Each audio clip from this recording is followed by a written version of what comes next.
Okay, I was hired on at the New River Valley Regional Jail in 2003, and I was a correctional officer there for 8 years. I was on their TAC team. I did transports, and then I decided I wanted to go to the road, and I went to the road. And after 8 years of being at the jail, it was 2011, and you know, I spent 4 years at Pulaski Police Department on their TAC team. Then I went over to the sheriff's office, and I've been there ever since. And that's the sheriff decided one day that, you know, he needed TAC team members in the school, and that's when he put me in the schools. That was 7 years ago.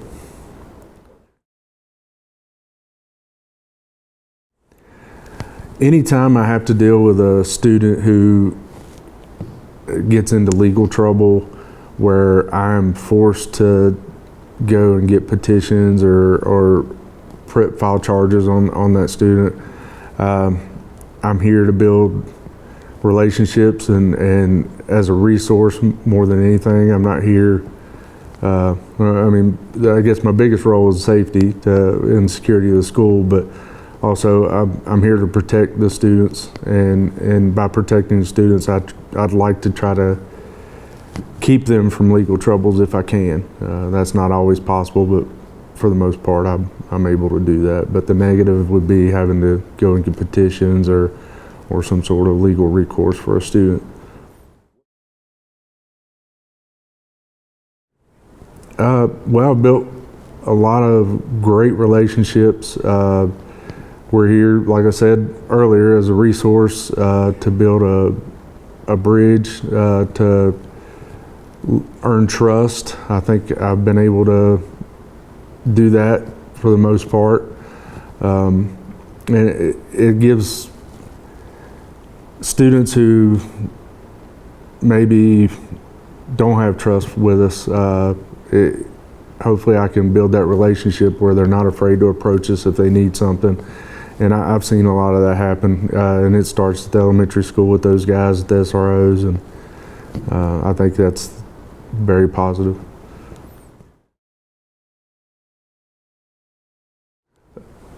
Like I said, if a student doesn't have trust with us, or maybe, you know, they've had negative experiences with law enforcement in the past, or if maybe somebody in their family's had negative experiences, or if they watch the news, they can see a lot of negative stuff about law enforcement, which can make them afraid to approach us if they need us or something like that. So I really want to break that barrier and make it to where, Can you get a student I apologize, to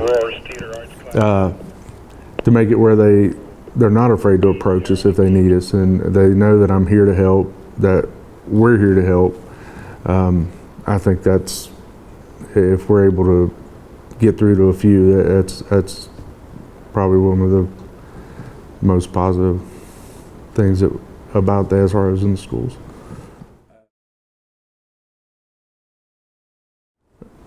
Well, we go through and we try to find weaknesses or anything that we think might need to be addressed.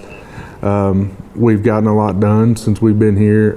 This school was designed in 1974, or it was built, or it was designed before that, but it was opened up in 1974. So things were different. They weren't really thinking about the things that we've had to deal with in recent history with school shootings and threats that happen in schools nowadays. So it wasn't really designed to deal with those type of things. So we try to find any area where we can improve upon, such as we got more cameras now, we have less blind spots, better door locks, better plans, places to go to keep people safe. And it's a whole team effort with the community and the sheriff's office and the schools, but I think it's improved a lot, and there's more improvements on the way.